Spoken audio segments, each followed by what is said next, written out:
మొదటి రాజుల గ్రంథము 13వ అధ్యాయము. అంతటా దైవజనుడైన ఒకడు యెహోవా చేత సెలవు నొంది యూదా దేశము నుండి బేతేలునకు వచ్చెను.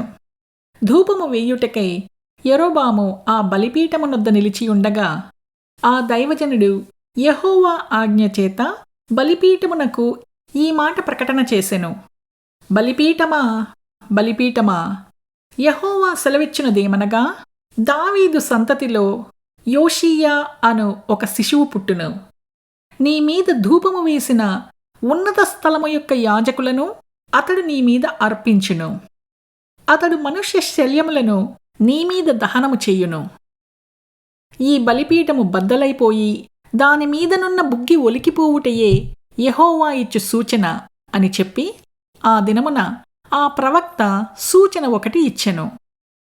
బేతేలు నందున్న బలిపీఠమును గూర్చి ఆ దైవజనుడు ప్రకటించిన మాట రాజైన యరొబాము విని బలిపీఠము మీద నుండి తన చెయ్యి చాపి వానిని పట్టుకునమని చెప్పగా అతడు చాపిన చెయ్యి ఎండిపోయెను. దానిని వెనుకకు తీసుకొనుటకు అతనికి శక్తి లేకపోయెను.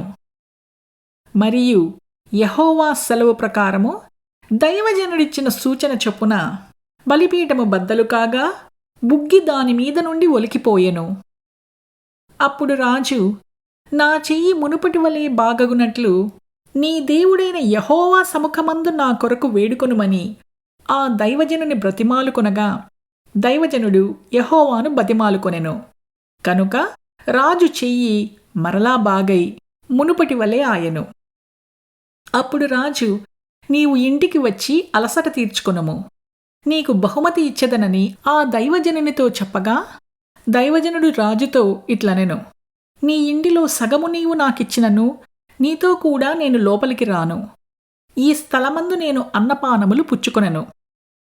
అన్నపానములు పుచ్చుకొనవద్దనియు నీవు వచ్చిన మార్గమున తిరిగిపోవద్దనియు యెహోవా వాక్కుచేత నాకు సెలవాయనని రాజుతో అనెను.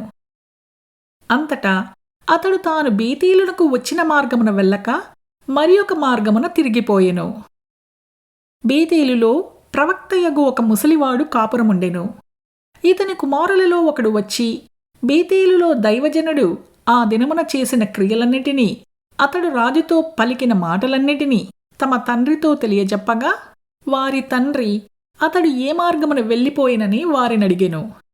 అంతటా అతని కుమారులు యూదా దేశములో నుండి వచ్చిన దైవజనుడు ఏ మార్గమున వెళ్ళిపోయినది తెలిపిరి. పిమ్మట అతడు తన కుమారులను పిలిపించి నా కొరకు గాడిదకు గంత కట్టుడని చెప్పగా వారు అతని కొరకు గాడిదకు గంత కట్టిరి. అతడు దానిమీద ఎక్కి దైవజనుని కనుగొనవలనని పోయి మస్తకి వృక్షము క్రింద అతడు కూర్చుండగా చూచి, యూదా దేశములో నుండి వచ్చిన దైవజనుడవు నీవేనా అని అడుగగా అతడు నేనే అనెను. అప్పుడు అతడు నా ఇంటికి వచ్చి భోజనము చెయ్యుమనగా అతడు, నేను నీతో కూడా మరలి రాజాలను, నీ ఇంట ప్రవేశింపను, మరియు నీతో కలిసి ఈ స్థలమందు అన్నపానములు పుచ్చుకొనెను. నీవు అచ్చట అన్నపానములు పుచ్చుకొనవద్దనియు నీవు వచ్చిన మార్గమున పోవుటకు తిరగవద్దనియు యెహోవా వాక్కుచేత నాకు సెలవాయనని చెప్పెను.